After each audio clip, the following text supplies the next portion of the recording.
এই এদিকে তাকাতে পারছো না? যদি আমাদের মধ্যে শৃঙ্খলা না আসে, ওরা চোর, তাহলে আমরা তো ডাকাত হবো। ওই মানুষটিকে আস্তে আস্তে বুঝিয়ে বাইরে করে দাও তো। ওই যে ভদ্রলোকটি আছে,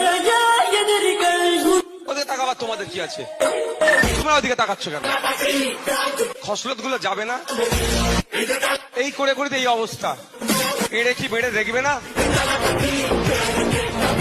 কেউ ছুটতে বলে ছুটে চলে যাবে। একজনের সাথে আমি কথা বলি, সবাই দিকে ঘুরে দেখতে হবে। খসলত গুলো ছাড়ুন। আজকে স্বাধীনতার ৭৮ বছর হয়ে যাবার পরেও আপনি চিন্তিত কেন? আপনার এই খসলতের জন্য। কতটা খারাপ লাগতে পারে তা বলছি, এই বদ খসলত গুলোর জন্য।